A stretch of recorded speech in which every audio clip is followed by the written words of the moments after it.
ਜਦੋਂ ਮੈਨੂੰ ਇਹ ਫੋਨ ਆਇਆ ਮੇਰੇ ਭਤੀਜੇ ਦਾ ਕਿ ਚਾਚਾ ਜੀ ਨਵਰੀਤ ਦੀ ਗੋਲੀ ਲੱਗ ਗਈ, ਮੇਰੇ ਪੁੱਤਰੇ ਦੀ ਲਾਸ਼ ਮੰਚ ਦੇ ਅੱਗੇ ਪਈ ਸੀ। ਸਾਨੂੰ ਤੁਸੀਂ ਆਵਾਜ਼ਾਂ ਮਾਰੀਆਂ ਸੀ ਸਟੇਜ ਤੋਂ, ਤੁਸੀਂ ਕਿਹਾ ਸੀਗਾ ਆਪਾਂ ਦਿੱਲੀ ਟਰੈਕਟਰ ਪਰੇਡ ਕਰਨੀ ਹੈ, ਅਸੀਂ ਲਾਲ ਕਿਲੇ ਤੇ ਜਾਣਾ ਹੈ, ਅਸੀਂ ਪਾਰਲੀਮੈਂਟ ਘੇਰਨੀ ਹੈ, ਮੋਦੀ ਦੀ ਹਿੱਕ ਤੇ ਟਰੈਕਟਰ ਚਲਾਉਣੇ ਹੈ।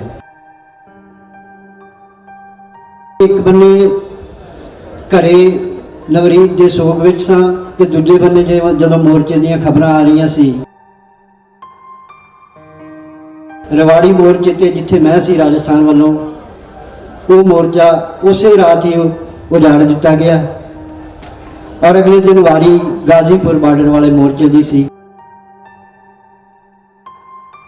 टकैत साहब की जमीर जागी, उसकी आत्मा ने उन्हें झंझोड़िया तो उसका स्टैंड बदल गया।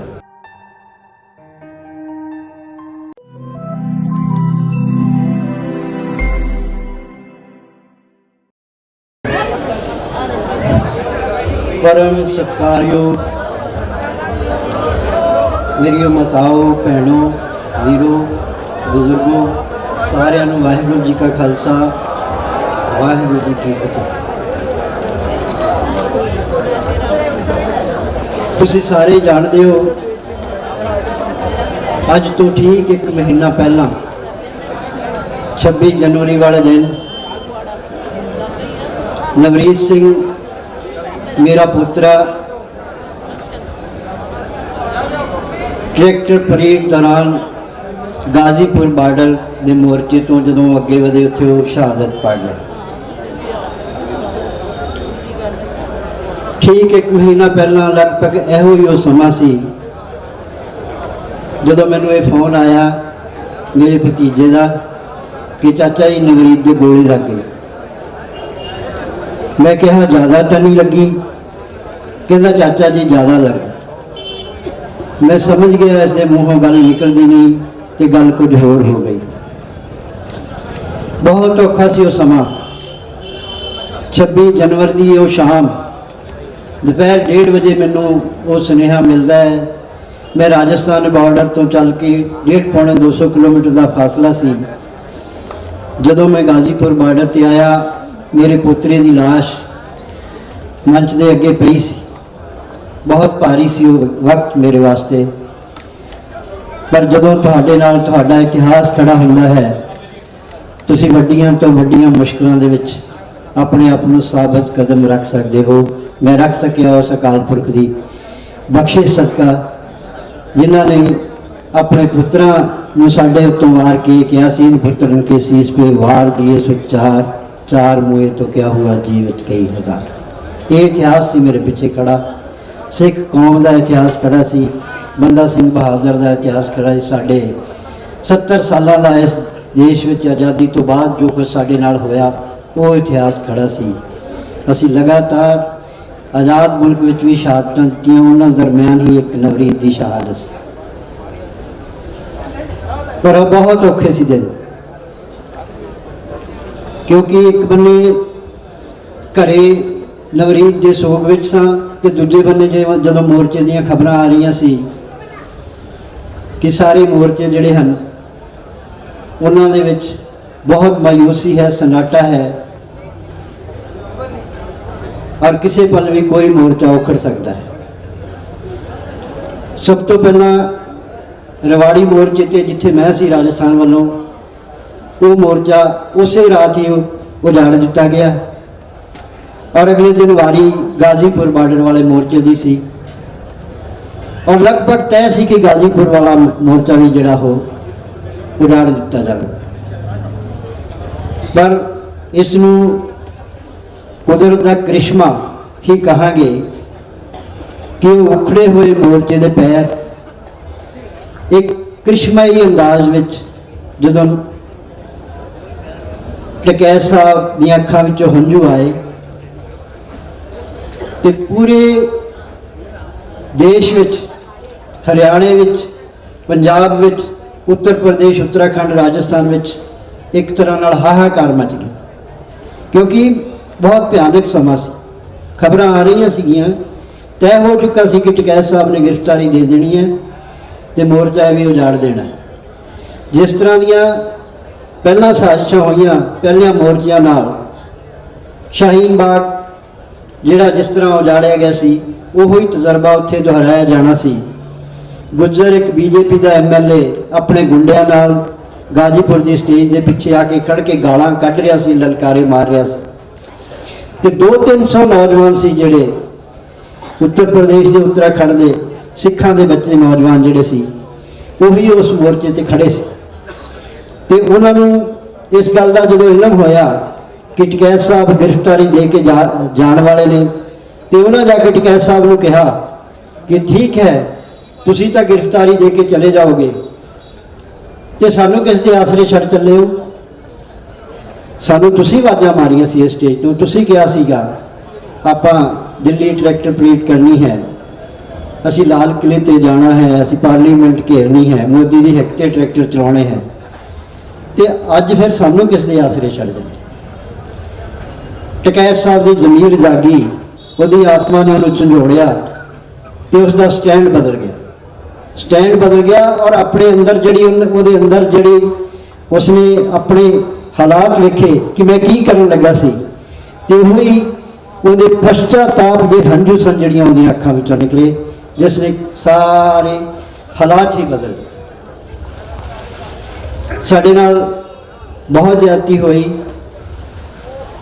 एक बने पुत्रे की शहादत सी और दूसरे बने शहादत को कोई अपना नहीं सी रहा।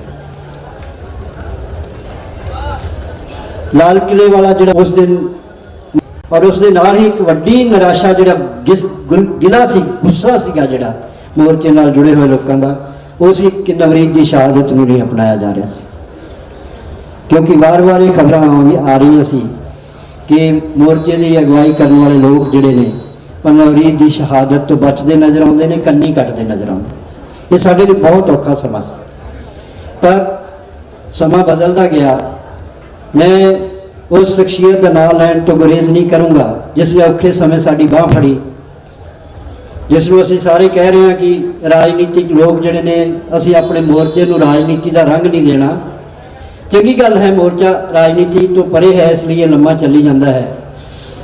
पर राजनीतिक लोगों ने भी जे अपनिया समय समय जो जिम्मेवारियां निभाइया असी उन्होंने भी जे एप्रीशिएट नहीं करते तो असी अपने आप को अकितका नहीं मनांगे। मैं जिक्र कराँगा उस सियासतदान का सरदार सुखपाल सिंह खैरा का जिन्होंने उस समय साड़ी बाँह फड़ी और जो उन्होंने मैंने फोन करके पूछा कि डिप्टी साहब जो मैं सुन रहा कि वो सच है, मैं क्या जी जो तुसी सुन रहे हो वही असी सुन रहे हैं। क्योंकि साडे ते बहुत औखा समा है, असी हले इन्हां गल्लां विच पैना नहीं, पर जो तुसी सुन रहे हो वही सच है। अजे तक नवरीत की शहादत नूं किसी ने ओन नहीं किया। क्योंकि मैं एक प्रेस कॉन्फ्रेंस दे विच जदों ये गल अपने कन्नां नाल सुनी और सामने वेखी राजेवाल साहब नूं जदों सवाल पूछा गया कि राजेवाल साहब जिहड़ा 26 जनवरी नूं नवरीत सिंह शहादत हुई उहदे बारे तुहाडी की राय है, तो राजेवाल साहब का यह कहना कि मेरी जानकारी विच नहीं है, वो मेरी रूह के अंदर उतरिया और मैनू बहुत तकलीफ दे गुजरी उन्हों की गल। ये निराशा जी सी सानू वार वार नवरीत की शहादत के नाल साडी भी वार वार मौत होती सी कि जिन्हों के कहण ते असी महीनों बदी उन्होंने मोर्चों में बैठे रहे, जिन्हों के कहण ते सारे पंजाब का नौजवान इन्होंने मोर्चों में आया, अज वो उस जवानी तो पल्ला झाड़ खलोते हैं। असी फिर अपने आप को खड़ा किया और ये गल कहनी शुरू की कि जिन्हें भी इस संघर्ष दौरान नौजवान जिथे भी गए हैं, जो भी होया है, मोर्चे के आगुआं उसकी जिम्मेवारी चुकनी चाहिए और उन्होंने पैरवी करनी चाहिए। क्योंकि ये उन्होंने अखलाकी फर्ज बनता है। क्योंकि इस स्टेज तो मैं 1 महीना इस स्टेज पर रहा, मैं वो गल्लां मैं दोहरानियां नहीं चाहता, करनियां नहीं चाहता। समा लंघिया है साढ़े उत्तों, सानू तकलीफ है इसलिए मैं वो कर रहा हाँ। हालांकि वो उस तो असी अगे लंघ चुके हैं, हुण उस तो असी अगे आ गए। मोर्चा दोबारा फिर अपने पैरों पर खड़ा होया है। पर नौजवानों नाल जिस तरह का व्यवहार होया, जिस तरह नाल साडे नाल व्यवहार होया, वो तकलीफ दे सी जिसने मोर्चे को कमज़ोर किया। विश्व भर में वसते लोग जिहड़े इस मोर्चे नाल जुड़े हुए हैं, जिन्हें अपने दसां नौहां की किरत इस मोर्चे की जी खोल के दान की। जदों उन्होंने ये सारा मंजर तक्या, उन्होंने भी निराशा सी। पता नहीं किन्ने सैकड़े फोन मैनू मेरे फोन ते आए और किन्नी नाराज़गी उन्होंने जाहिर की। और आखिर 6 फरवरी को जदों असीं नवरीत की आखिरी रस्मां करके वेले होए, उस तो बाद फिर एक इलाके दी संगतां वालों प्रोग्राम रखा गया कि नवरीत की शहादत को इंसाफ दिवाउण वास्ते आपां एक इंसाफ मार्च करांगे। असीं 13 फरवरी को पिंड डिबडवे तो एक वड्डा काफले दे नाल असीं इंसाफ मार्च विच आए, जिस विच पंजाब दीआं राजनीतिक धार्मिक शख्सियतां भी गईयां। मैं धन्नवादी हाँ उन्हां दा, जिन्हां विच एक बार फिर दोबारा सुखपाल सिंह खैरा होनी और परमिंदर सिंह ढींडसा, रणजीत सिंह अपने तलवंडी साहब और इन्हों के नाल बहुत सारे लोग जिहड़े उस साडे मार्च में शामिल होए। और 13 तरीक को जदों वो मार्च लैके असीं गाजीपुर के बार्डर पर पहुँचे, सारी साडे मोर्चे की लीडरशिप उस बार्डर पर खड़ी सी। और उस दिन पहली बार मोर्चे की लीडरशिप ने नवरीत की शहादत को ऑन किया। और उन्होंने जदों नवरीत की शहादत को ऑन किया, असी अपने सारे गिले शिकवे जिहड़े वो खत्म कर दिते।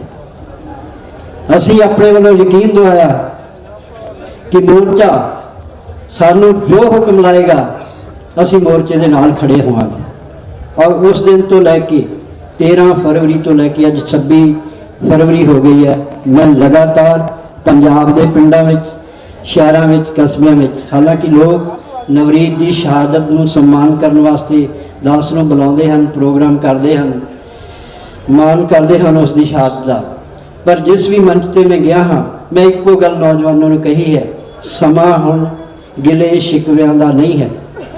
समा साडे अंदर जे असीं ये गिले शिकवे लैके चलांगे, मोर्चे के आगूआं नूं लगातार असीं टारगेट करांगे तो दुश्मन यही चाहुंदा है।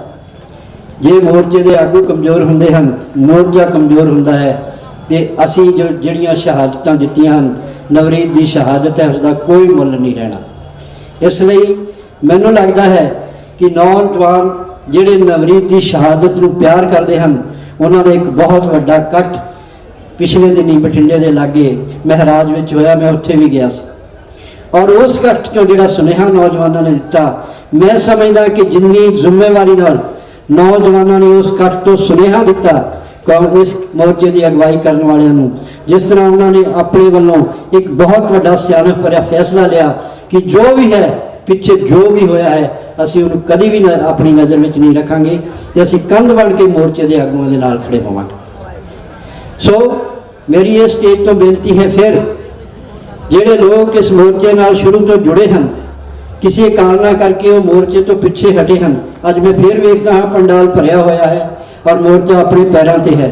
और पिंडां विच शहरां विच जिस तरह दीयां पंचायतां खाप पंचायतां हो रही हैं, साडे आगू जा रहे हैं, लोगों के विच लोगों विचों भरवां हुंगारा मिल रहा है। और अज सरकार जिहड़ी मोर्चे के आगुआं ते एक बारी हावी हो गई सी। और एक गल मैं होर कह देना चाहूँ कि जिस तरह के केस मुकदमे लगातार 26 जनवरी वाले दिन गए उस मोर्चे में शामिल हुए लोगों के खिलाफ किए जा रहे हैं, जितना ये मोर्चा कामयाब होता है वो कोई मुकदमा नहीं रहना, कोई उन्होंने कार्रवाई नहीं होनी, किसी ने जेल नहीं जाना। तो जे मोर्चा कामयाब ना होया तो सैकड़े नहीं हज़ारां लोग उन्होंने काले कानूनों अंदर जेल में डक दिते जाएंगे, जिन्हों की रिहाई का असी समा पता नहीं कितना लम्मा तो किन्ने वरे असी उन्हों का इंतजार करांगे। साढ़े को पिछला इतिहास भी सानू ये गल याद कराउंदा है, क्योंकि 30 साल जेलों में बैठे हो गए साडे लोगों को, जिन्हों ने कानून मुताबिक अपन सजावां पूरियां कर लिया नहीं, वो जेलों चों बाहर नहीं आए। तो जे आ मोर्चा कमज़ोर पैंदा है, असी जित के नहीं हार के जाते हैं, तो साढ़े आने वाले लोग पता नहीं सारी जिंदगी इन्होंने जेलों में सड़ जाएंगे। सो साड़ी सारिਆਂ की जिम्मेवारी बनती है कि असी इस मोर्चे में पूरे दिल नाल अपनी रूह नाल, अपनी जान नाल, जिंद जान नाल, जिस तरह असीं पहलां इस मोर्चे नाल खड़े सी उस तरह खड़े रहिए। अज नौजवानों की स्टेज है, मैं क्योंकि नौजवानों की स्टेज करके मैं आया हाँ, क्योंकि मैनूं लगता सी कि नौजवानों जिहड़े गिले हैं मैनूं उन्हां दी स्टेज ते जाना चाहिए और उन्होंने ये कहना चाहिए कि तुसीं सारे गिले शिकवे भुला के, हालांकि महराज की स्टेज जिते 1.5-2 लाख का कट सीगा उस स्टेज तो जो सुनेहा आया इस मोर्चे में और मोर्चे के दुश्मनों ने भी जोड़ा सुनेहा लगा है वो अपने आप में लामिसाल है। मैं आखिर में यही कहना चाहना है कि साडे वालों परिवार वालों जो असी साडा बनदा योगदान सी नवरीत की शहादत जी इस मोर्चे में हुई है, असी उस तो भी अगे वध के इस मोर्चे नाल हर कदम से जिथे सानू इस मोर्चे की अगवाई करने वाले जिहड़े लोग ने वो हुक्म करनगे उन्हां दे हुक्मां ते फुल चढ़ाए जाणगे और नौजवानों को असी हर थां ते जाके इस गल की प्रेरणा देवांगे, उन्होंने वास्ते पावांगे कि मुड़ के आओ संघर्ष नाल जुड़िए। वाहिगुरू जी का खालसा, वाहिगुरू जी।